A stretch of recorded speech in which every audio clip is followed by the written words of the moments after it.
네.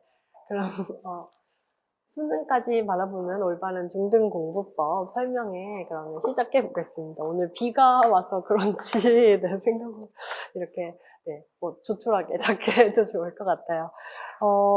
미리 말씀을 드리면 제가 갑자기 주말에 조금 감기에 걸려가지고 중간에 목소리가 잠길 수 있어도 양해 부탁드립니다. 네, 오늘 중등 공부법 해서 어떻게 그러면 수능까지 바라봤을 때 어떤 방향으로 가는 게 맞는 건지, 그리고 내가 지금 잘 가고 있는 건지, 우리 아이가 그런 게 궁금하셔서 오셨을 거라고 생각해요. 그러면 저는 오늘 두 가지 잠시만요. 두 가지 관점에서 말씀을 드리려고 합니다. 첫 번째로는 올바른 방향, 어떤 방향으로 가야 하는지, 그리고 어떤 방법으로 중학교 공부를 해야 되는지에 대해서 말씀을 드리려고 합니다. 먼저 올바른 방향인데요.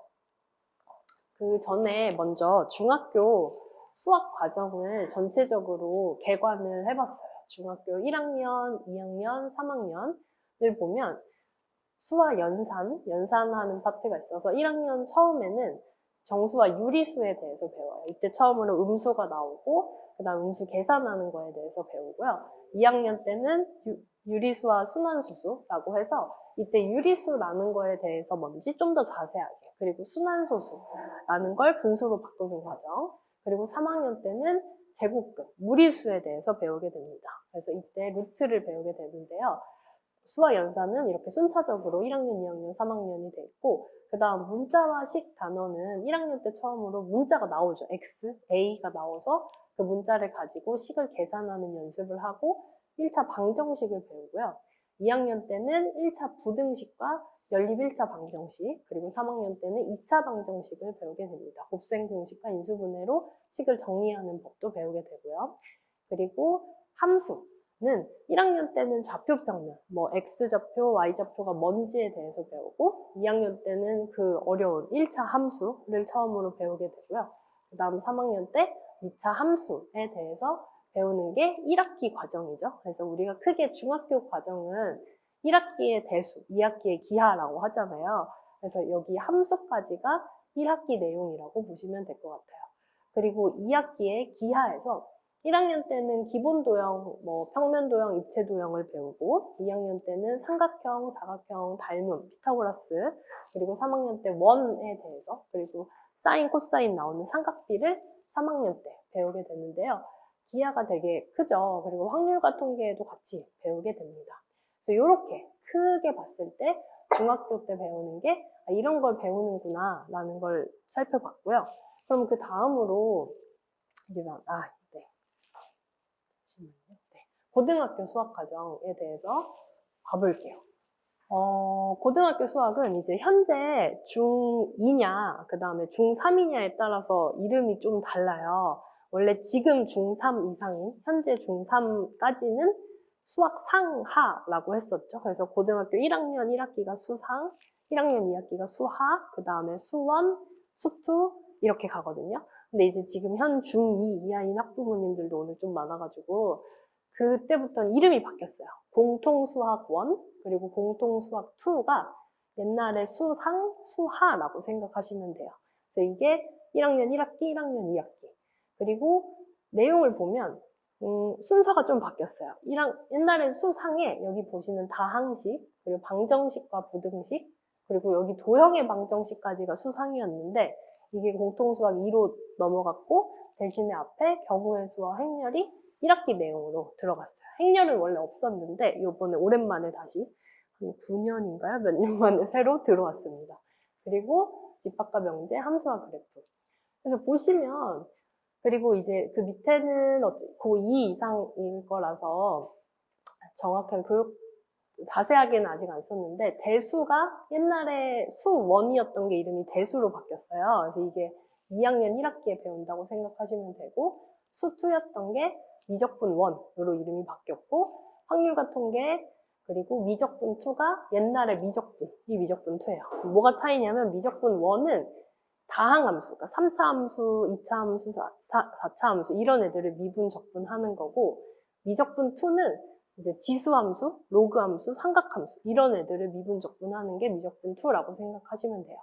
그래서 확률과 통계까지 여기 공통수학과 대수, 미적, 확률과 통계까지는 이제 수능 범위로 확정이고 근데 그 뒤에 미적과 기하는 심화 수학으로 들어가서 얘는 수능을 볼지 뭐 어떻게 될지 아직 확실히 발표가 안 난 상태입니다. 자, 그래서 중학교 과정하고 고등학교 수학을 비교해 보시면 첫 번째로 다른 게 이제 아이가 첫째이거나 뭐 그러시면은 그렇게 생각을 하시는 분들도 가끔 있었어요. 중학교 때 1학기 대수, 2학기 기하였으니까 고등학교도 1학기 대수, 2학기 기하라고 생각하시는 분들이 가끔 있거든요. 근데 보시면 아니죠. 여기 도형의 방정식이라고 돼 있지만 이거는 도형을 좌표평면에 가져와서 평면 좌표 안에서 직선의 방정식, 원의 방정식을 보는 거지 우리 중학교 때 했던 것처럼 뭐 삼각형의 성질, 사각형의 성질 이런 걸 하는 거는 고등학교 과정에 없어요. 그래서 일단 그게 달라요. 기하가 고등학교 과정에는 중학교만큼 비중이 크진 않다는 거. 그 다음에 보면 방정식과 부등식 그리고 여기도 방정식, 도형의 방정식, 함수 이런 게 되게 많이 나오는 걸 보실 수 있을 거예요. 그래서 대부분 방정식, 함수로 이루어져 있다고 생각하시면 돼요. 여기 수원도 안 써드렸지만 여기 안에 지수, 함수, 삼각 함수, 그 다음에 수열 이렇게 세 개가 큰 축이거든요. 함수가 계속 들어가고 있죠. 수투는 아까 말씀드렸듯이 2차 함수, 3차 함수, 4차 함수에 대해서 배우는 단원이에요. 그래서 함수와 방정식이 고등학교 수학에서는 메인이 되는구나 라는 걸 보실 수 있습니다. 그러면 이제 고등학교 수학도 이런 과정이구나 하는 걸 알았으니 중학교 수학 과정별로 어떤 단원에 좀 더 중점을 둬서 우리가 공부를 해야 될까를 말씀드리려고 해요. 먼저 1학년 과정에서는요, 제가 이제 체크해 놓은 게 조금 더 중점을 둬서 공부를 했으면 하는 단원인데요. 1학년 1학기는 정수와 유리수, 그리고 1차 방정식부터 그 뒤에는 빈틈이 없이 공부를 하셔야 됩니다. 아까 보셔서 수와 연산으로 쭉 연결이 돼 있고 문자와 식으로 쭉 연결이 돼 있었잖아요. 1학년 1학기에 정수와 유리수나 1차 방정식에서 빈틈이 생기면 그 다음 2학년 1학기, 3학년 1학기에서 당연히 무너질 수밖에 없거든요. 그래서 이 부분은 잘 하셔야 돼요. 근데 그러면 또 그럼 최대공약수, 최소공배수랑 수인수분해는 공부를 안 해도 되는 건가? 라고 하시면 그거는 또 아니죠. 근데 기본서까지는 하셔야 돼요. 최대공약수, 최소공배수는 기본서까지는 당연히 개념을 아는 게 중요하지만 이제 이런 거예요.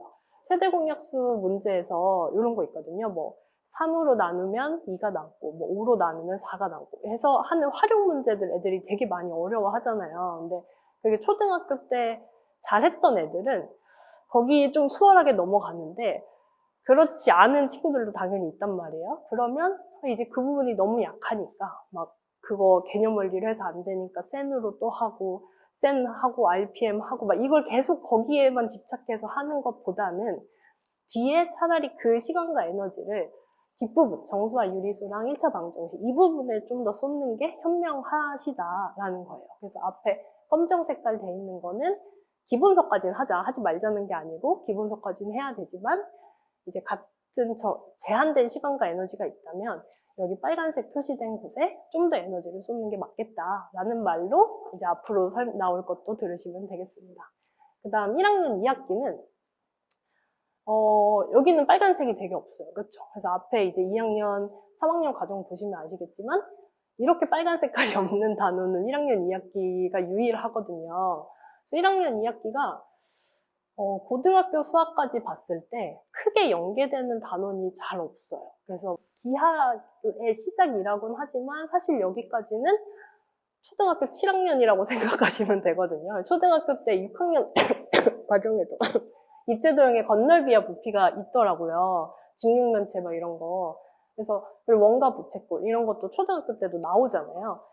여기 나오는 그러니까 기본 공식들은 완전히 숙지하고 있어야 돼요. 모르는 게 있으면 안 되지만 1학년 2학기 내용을 막 몰랐을 때 이게 1학년 2학기 내용을 깊이 막 심화까지 반드시 할 필요는 없다. 그래서 여기 할 때 좀 딜레마가 저는 이제 1학년 2학기에서 좀 중요한 단원들만 연습을 시키고 숙지시키고 다음 구로 넘어가고 보통 아이들은 이제 잘하는 아이들은 그러니까 좀 선행이 빠른 친구들은 1학년 때 뭐 고등학교 수학을 하는 친구들도 많이 있지만 보통 1학년 2학기 할 때 2학년 과정 같이 진행하는 아이들도 있잖아요. 근데 그러면 이제 2학년 1학기 하다가 가끔씩 이제 뭔가 아이들한테 아니면 어머니들한테 전화가 와요. 그래서 학교에서 수행평가를 받는, 학교에서 뭐 쪽지 시험, 1학년 때는 성적이 들어가진 않으니까. 근데 뭐 쪽지 시험을 보거나 했는데 점수가 안 나와가지고 이제 아직 이 아이들은 학교 시험을 안 봐봤으니까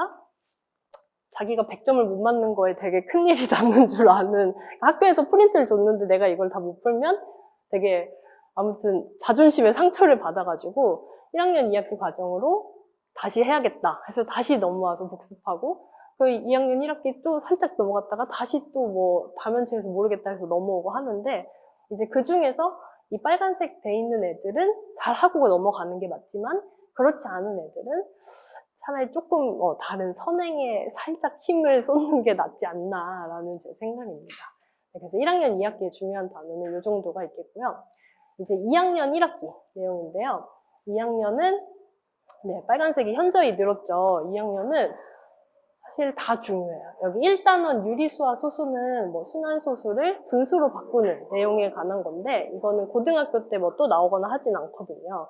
근데 그 밑에 단항식과 다항식, 식을 계산하고 정리하는 것 그리고 1차 부등식, 연립방정식부터는 모두 중요합니다. 단항식과 다항식의 계산은 특히 식의 계산이라서 만만하게 봐요. 근데 시켜보면 생각보다 여기 성취도 안 나온 애들 되게 많거든요. 그게 왜냐하면 1학년 때 제대로 안 돼 있어서 그래요. 1학년 때 학교 시험을 안 보니까 1학년 이 식의 계산 파트에서 구멍이 있는 애들은 2학년 과정 할 때도 뭐 괄호 풀고 여기 마이너스 분배하고 이런 거에서 실수가 많더라고요. 그래서 그 부분 꼭 잡고 가야 되고 2학년 2학기는 이제 본격적인 기하의 시작이죠. 1학년 2학기는 딱히 기하라고 할 수 없고 여기서 정말 보조선을 긋고 뭐 닮음을 찾고 합동을 찾아서 도형을 해석하는 게 이 2학년 2학기부터 시작이에요. 그래서 애들이 많이 어려워하죠. 근데 네, 여기 보면 근데 이제 좀 의문을 가지실 수 있을 것 같아요. 왜냐하면 아까 고등학교에서는 기하가 없었잖아요. 기하 과정이 없었으니까 네. 그 중학교에서도 그럼 기하를 그렇게 힘을 쏟을 필요가 있나? 고등학교에서 기하가 안 나오는데? 라는 생각을 하실 수 있을 텐데 역설적으로 그래서 중요해요. 고등학교에서 기하가 안 나오지만 이제 좀 녹아 들어 있어요. 도형의 방정식 단원이나 아니면 수원에서 삼각함수 활용을 할 때 문제에 녹아 들어 있는데 그 공부하는 걸 고등학교 때는 이제 그때 하는 것도 당연히 벅찬데 이 중학교 과정으로 다시 돌아가서 이 도형 공부하는 방법을 배울 여력이 없거든요. 따라서 이 도형을 할 때, 도형을 공부하는, 제대로 공부하는 시기가 중학교밖에 없으니 그래서 역설적으로 이때 제대로 해놔야 고등학교 가서 발목 잡히지 않아요. 그러니까 이 단원을 딱 메인으로 하는, 뭐, 도형을 메인으로 하는 단원이 고등학교 내용에 있진 않지만 이걸 안 해놓으면 아이가 좀 이제 어떤 문제가 갑자기 나왔을 때 나 이거 삼각형 외심 내심 이거 다 까먹었는데 아니면 원에서 뭐 접선 이거 모르는데 하고 할 수 있는 것도 그냥 패스하고 넘어갈 수 있다는 거죠. 그래서 그런 걸 막기 위해서 역설적으로 중학교 때 도형을 좀 힘써서 해놔야 된다. 그래서 뭐 유명한 뭐 현우진 강사나 이렇게 유명한 선생님들이 고등학교 예비 고1 하기 전에 이 시기에 예비 고1들을 이 시기에 중학교 도형 복습 이런 거 많이 하거든요. 근데 그렇게 그냥 도형 복습 뭐 이런 내용이 있다라고 해서 공부가 되는 게 아니잖아요. 그래서 그 학기 2학년 2학기를 배울 때 제대로 도형을 공부해 놓기를 추천합니다. 그 다음 3학년 과정인데요. 3학년도 마찬가지로 뭐 다 중요해요. 제곱근의 뜻은 뭐 루트가 처음 나오는다는 의미에서 중요하기도 하지만 나중에 수1에서 지수가 또 나와요. 그래서 거기 할 때 이제 여기 기본이 안 돼 있으면 힘들 거라 제곱근 그리고 다항식의 곱셈부터 여기 뒤에는 공통수학 1, 그러니까 수상하고 그대로 단원명이 똑같거든요. 그래서 3학년 1학기는 제대로 해놓아야만 한다. 빠짐없이. 거의 모든 아이들을. 그리고 3학년 2학기도 말씀드린 거랑 같은 이유예요. 2학년 2학기와 같은 이유로 여기서도 원이 나오는데 원이 제대로 하면 꽤 어려워요. 근데 이걸 안 해놓고 하면 예를 들어서 이 문제가 바로 올해 그러니까 수능 13번 문제거든요. 올해 수능 봤던 13번 문제고 수능에서 항상 이런 도형 문제가 한 문제씩 나와요. 4점짜리로. 근데 이게 왜 나오냐면 교육과정에 도형이 없다 그랬잖아요. 근데 수1에서 그러니까 대수에서 삼각함수 활용이라는 단원이 그 변의 길이를 구하고 아니면 각의 크기를 구하고 할 수 있는 단원이라서 그걸 할 때 이제 이런 도형을 쓰는데 이 문제는 이번 올해 수능 문제는 뭐 중학교 내용이 크게 영향이 없었지만 이제 다른 전에 나왔던 문제들을 살펴보면 중학교 2학년, 3학년에 나오는 닮음 아니면 원의 뭐 현, 접선, 원주각 이런 성질을 이용해서 접근하는 문제들이 많거든요. 그러니까 이게 안 돼 있으면 애들이 한 고2, 고3 때 이런 문제 풀 때 이런 얘기 하죠. 원주각? 들어봤는데 기억이 안 나요. 이런 얘기 한단 말이에요. 그래서 그게 그렇게 하지 않으려면 중학교 때 도형을 해놔야 된다. 근데 그렇다고 대수가 안 중요한 거 아니다. 대수는 안 하면 아예 다음 단계를 넘어갈 수 없으니까 대수도 다 중요하다. 그래서 이렇게 단원별로 좀 더 힘을 줘야 되는 단원들에 대해서 말씀을 드렸습니다. 그래서 지금까지가 이제 크게 저는 중학생 아이들도 하고 고등학생 아이들도 하니까 그러면 얘가 고등학교까지 갔을 때 이 단원에 좀 더 힘을 줬으면 좋겠다. 좀 강약 조절을 할 수 있잖아요. 그래서 그런 측면에서 말씀을 드렸던 거고 그럼 이제 그 다음 공부하는 올바른 방법에 대해서 말씀을 드리려고 합니다. 먼저 잘못된 습관을 아이들이 많이 갖고 있어서 말씀을 드리면 첫 번째로는 아이들이 문제를 풀 때 특히 인강을 볼 때 그렇죠. 인강을 볼 때 눈으로 봐요. 심지어 배속해서 그렇죠. 막 선생님이 외계어 같은 말을 하고 애는 수학인데 눈으로 보고 있어요. 자기는 왜 그럼 이걸 눈으로 보기만 하냐, 너가 풀어야지 라고 하면 자기는 다 알아들었다, 이해했으니까 됐다 라고 하고 넘어가는데 수학은 아시다시피 손으로 풀어야 하거든요. 눈으로 하는 거는 좀 머리 빨리빨리 돌아오고 회전이 빠른 특히 남자애들 같이 좀 귀찮게 쓰는 거 싫어하고 하면은 어느 정도 커버가 돼요. 그래서 너 해서 다음 거 이거 어떻게 푸는 거야 하고 물어보면 답을 맞출 때가 있어요, 가끔. 그래서 이게 한 중학교까지는 통할 수 있거든요. 근데 일단 중학교 시험을 보면 바로 대부분 깨지고 늦어도 고등학교 시험을 보게 되면 아예 안 통하는 거를 알 수 있을 거예요. 근데 그걸 그때 깨달으면 너무 늦잖아요. 그래서 반드시 손으로 귀찮아도 풀이 과정을 쓰고 하는 습관을 들여야 합니다. 두 번째로 이거는 주로 여자아이들한테 많은데 되게 성실하게 이제 막 형광펜 치고 빨간 펜 막 이렇게 하고 하는 친구들이 있어요. 성실하게 공부하고 숙제도 잘 해오고. 그런데 실제 점수랑 평소의 실력이랑 차이가 나는, 그러니까 문제집을 푸는 거랑 시험에서의 그 점수랑 차이가 나는 아이들은 이런 친구들이 많죠. 그러니까 위에 센 같은 거는 유형이 나와 있잖아요. 그걸 보고 그냥 그대로 뭐 공식을 적용하거나 아니면 숫자만 바꿔서 하는 걸 연습하는 걸 하는데 이게 섞여서 나오면, 여러 유형이 섞여서 나오면 적용을 못하니까. 그래서 공부를 할 때는 이제 왜 이 공식을 썼는지에 대해서 스스로 계속 의문을 가지면서 해야겠죠. 그래서 이런 애들을 어떻게, 저는 이제 선생님 입장에서 이 공식을 얘가 생각해냈을 것 같지 않은데 갑자기 쓸 때 이제 그런 걸 물어보면 위에 있는 걸 그대로 썼다는 거야. 아무 그 의심 없이. 그렇게 질문을 통해서 찾아낼 수가 있는 거죠.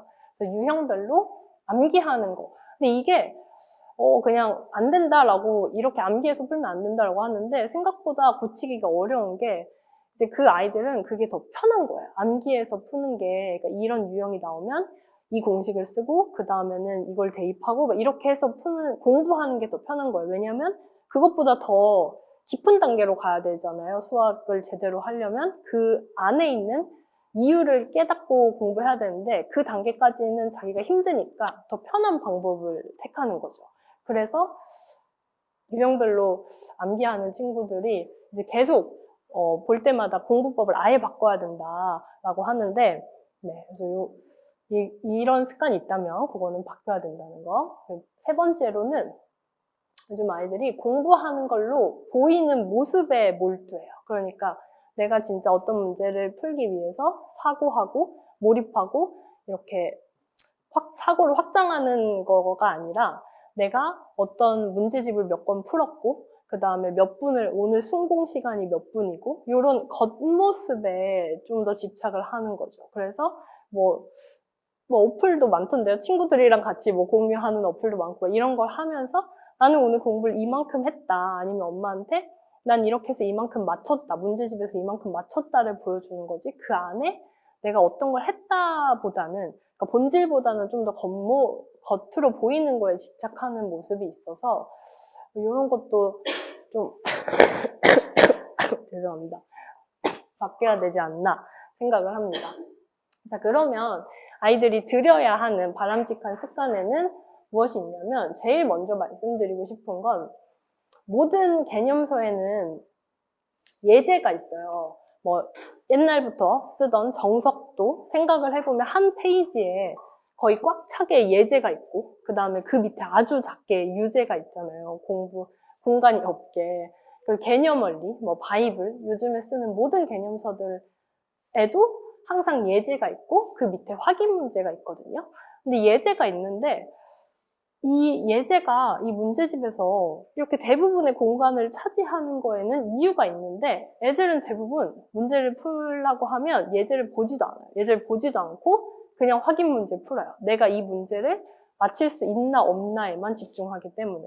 그래서 반드시 예제를 풀려고 하거든요. 근데 예제를 이 답지를 보고 푸는 게 아니고 이걸 가리고 처음에 개념 설명을 저한테 들었으니까 개념을 바탕으로 이 예제를 생각해보는 거예요. 그리고 이 풀이랑 비교를 하는 거죠. 내가 푼 풀이와 이 풀이를 비교해보고 답을 맞춰보고 아, 내가 생각한 게 맞았구나. 아니면 내가 생각한 방법으로는 이걸 놓쳤구나. 라는 걸 파악하고 그걸 바탕으로 확인 문제를 풀라는 게 모든 문제집의 의도거든요. 근데 예제를 안 풀고 문제를 빨리 숙제를 하는데 좀 급급한 느낌으로 하는 건 좋지 않다. 그래서 예제를 잘 공부하자라는 게 첫 번째고요. 두 번째로는 저희 반에 이제 새로운 학생이 오면 제일 강조하는 게 노트를 잘 쓰는 건데 그러니까 노트의 풀이 과정을 잘 쓰고 이거는 나중 문제고 노트를 왜 쓰라고 하냐면 오답 관리가 제일 용이해요. 그래서 저희는 문제를 푸는 것도 여기다가 하고 채점도 여기다가 하고 오답도 여기다가 하거든요. 책에는 오로지 틀린 문제만 체크를 하라고 해요. 내가 어떤 문제를 틀렸다. 답도 쓰지 말라고 그러고 그래서 어떤 문제 풀이 과정을 쓰고 채점을 해서 틀린 거예요. 그러면 그 옆에 다시 한번 풀이 과정을 써서 걔가 맞았으면 얘 세모 표시를 해주는 거죠. 세모 표시가 된 걸 확인을 해야 얘가 오답이 됐구나로 넘어갈 수가 있어요. 근데 이게 되게 편한 게 그럼 이제 노트만 쭉 보면 아직 오답이 안 된 문제가 여기 있네? 그리고 여기서 많이 틀렸네? 라는 걸 파악할 수 있어서 처음에는 이제 습관이 잘 안 잡히는데 몇 번 하다 보면 이것도 저희 반에 온 지 한 2주일 정도 된 6학년 학생 노트거든요. 그래서 이렇게 풀이 과정을 노트에다가 오답 관리를 할 수 있게 하고 그럼 책에는 틀린 문제만 체크한다 그랬잖아요. 그럼 그거는 나중에 한 단원이 끝나고 다시 틀린 문제만 다시 푸는 걸 숙제로 내줘요. 그러면 이제 거기서 생각보다 다 맞지 않거든요. 한 50%는 또 틀려요. 그걸 또 틀린 문제 체크해서 하고 이런 식으로 중학교 시험은 사실 오답 관리만 꼼꼼하게 해줘도 시험에서 무조건 점수 오를 수 있고 실력이 향상될 수 있다고 생각합니다. 그래서 시간이 좀 더디더라도 오답 관리를 꼼꼼하게 무조건 진도만 나가는 것보다는 오답을 꼼꼼히 하는 게 제일 도움이 될 거예요. 마지막으로 자기 실력 검증을 해야 돼요. 그러니까 자기 테스트 문제집을 푸는 게 아니고 이제 시험을 봐서 단원별로 섞여 있고 아니면 난이도별로 섞여 있는 문제의 시험을 봐서 내 실력이 어느 정도인지 테스트를 해야 되는데 애들이 계속 이제 일맥상통하는 얘기인데 내가 잘하는 모습만 보여주고 싶어서 내가 못하는, 많이 틀리는 문제집은 풀고 싶지 않아 하거든요. 그래서 내가 시험을 봐서 많이 틀릴 것 같은 거는 그러니까 문제집을 풀어서 많이 틀릴 것 같은 문제집을 안 풀려고 해요. 물론 오답도 힘들고 하니까. 근데 이런 테스트를 봐서 내 위치를 확인해야만 다음으로 나아갈 수 있다라고 생각합니다. 그래서 오늘 설명의 부제가 50점 오른이었는데 실제로는 이 친구가 저번 1학기 기말이 20점이었다가 너무 크게 말했죠. 20점이었다가 이제 95점으로 하나만 틀렸어요. 그 다음 시험에서. 근데 물론 얘는 굉장히 특이한 케이스예요. 이렇게 오르는 건 쉽지 않은 일이고 저도 가르치면서 처음 있는 일이라서 저번 설명회 때도 말씀드렸고 이번에도 말씀드렸는데 정말 물어봤어요. 이렇게 말이 안 되잖아요. 그래서 저번 시험에 일부러 틀린 답만 했냐. 왜냐면 이 시험 보고 나중에 저희 학원에 온 거라서. 근데 20점 저한테 안내 받은 거는 저번 시험 한 20점 정도 학생이다. 그래서 되게 좀 이렇게 하위권 친구구나 라고 했는데 가르쳐보니까 되게 습득력이 빠르고 잘 하는 거예요. 근데 물어보니까 이제 그 전에는 비대면 뭐 과외 같은 걸 해서 자기가 궁금한 거를 해소를 할 수가 없었던 거예요. 그러니까 모르는 게 모르는 채로 막혀 있고 그냥 그 위에 계속 쌓이니까 약간 모래성 같이 된 거죠. 근데 이제 그걸 저희는 아무래도 1대1로 좀 해소를 할 수 있잖아요. 그러다 보니 이제 모르는 게 없어지고 아까 말했던 오답 관리를 되게 꼼꼼하게 잘 해주는 친구였어서 95점으로 점수가 많이 올라서 칭찬을 많이 해줬었던 친구였는데 이 친구 말고도 중학교 친구들은 특히 시험을 보기 전에 대충 느낌이 와요. 얘는 이번에 시험에 오르겠다, 성적이 오르겠다, 안 오르겠다 느낌이 오는데 성적이 오르는 친구들과 안 오른 애들의 차이가 뭘까 되게 고민을 많이 했는데 그 차이가 아까 말씀드렸던 그 이유들이더라고요. 그 안 좋은 습관을 다 없애고 좋은 맞는 방향으로 하는 것. 그게 별거 아닌 것 같아 보이지만 제대로 실천하는 아이들이 별로 없어요. 그 안 좋은 습관이 편하기 때문에 자기가 편한 대로 계속 하고 그래서 성적이 그냥 계속 비슷하게 나오거든요. 그래서 힘들어도 불편한 공부법을 택하는 게 맞다라고 말씀을 드리고 싶었습니다. 자, 그래서 그럼 이제 저희 학원 시스템은 이런 걸 바탕으로 어떻게 하는지 말씀을 드리려고 하는데요. 저희는 자기주도 수학 전문 학원이고 개인 맞춤형 관리 수업으로 결과를 책임지는 학원입니다. 그래서 제일 큰 특징으로 개별 맞춤 교육이에요. 아까 전에 뭐 단원별로 중요한 단원들이 있다라고 말씀드렸는데 같은 학년 친구가 같이 들어와도 얘가 지금 전 과정에서 구멍이 있는 단원은 학생마다 다르거든요. 뭐 어떤 친구는 정수와 유리수가 특히 약할 수도 있고 누구는 좌표평면 쪽이 약할 수도 있고 그거에 맞춤으로 개인에게 맞는 개별 교재와 그리고 개별 로드맵을 세워서 공부를 하고 있고요. 그리고 숙제 검사 아까 말씀드린 노트로 오답 관리하고 있고 그리고 저희는 2시간 수업을 하고 2시간의 수업을 하는데 최대 정원은 8명이에요. 그래서 처음에 오면 이제 개념 설명해주고 그 다음에 숙제 오답하고 그 다음 내용 나가고 그 다음 2시간 동안은 테스트를 봐요. 그래서 이 현행 과정 테스트 아니면 기출 이런 테스트를 보고 그 다음에 집에 가서 숙제를 하게 되는 시스템입니다. 그래서 한 번에 올 때 한 번에 4시간 정도 수업을 하고 집에 가게 되고요. 주 3회를 기본으로 하고 있어요. 근데 이건 주 2회도 가능하고 좀 선택이 가능하다는 거. 네, 그래서 저희는 이렇게 수업 2시간, 숙제검사 오답하는 수업과 그리고 테스트 보는 과정 그리고 집에서 숙제하는 이렇게 3단계 개별 맞춤 시스템으로 가고 있습니다. 이제 겨울방학을 앞두고 있어가지고 겨울방학에 어떻게 하는지 다시 한번 말씀드리려고 해요. 저희 학원은 그래서 크게 개별 맞춤인 게 정말 다르고 두 번째 주 5일 방학 특강이 있고요. 9 to 6라는 게 있습니다. 첫 번째로 주 5회는 저희가 방학에는 월, 화, 수, 목, 금 수업을 가능하거든요. 그래서 월, 화, 수, 목, 금 아침 9시 타임, 그리고 11시 타임, 2시 타임, 4시 타임 이렇게 수업이 보통 있는데 이쯤 됐을 때 이제 학부모님들 뭐 상담 요청하신다 해서 전화해보면 사실 제일 많이 듣는 게 이제 주 5회 하게 해달라. 그러니까 우리 애가 내 말 안 들으니 선생님이 말하면 좀 들으니까 5회 할 수 있게 좀 설득해달라 하는 말을 되게 많이 해주세요. 왜냐면 좀 규칙적으로 매일매일 방학 1, 2월 되게 길거든요. 그리고 1년 중에 제일 공부를 많이 할 수 있는 시간이 겨울방학이기 때문에 이때 해놓은 걸로 사실 학기 중에 좀 버텨나간다고 생각을 하시면 좀 될 것 같아요. 그래서 이때 월화수목금 매일매일 공부를 해서 좀 선행 진도도 좀 많이 하고 그 다음에 심화를 공부 양을 확 늘려서 하는 거죠.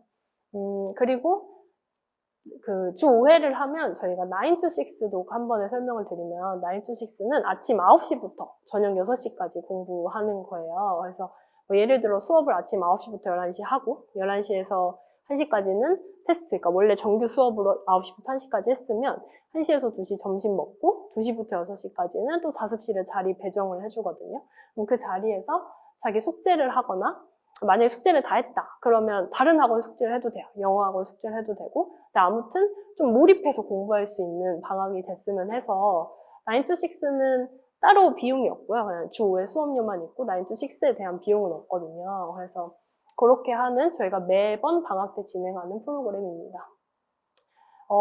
만약에 그 중간에 뭐 다른 학원을 가야 된다, 화목 영어 오후에 가야 된다 그러면 미리 작성만 해주면 그때는 갈 수 있고요.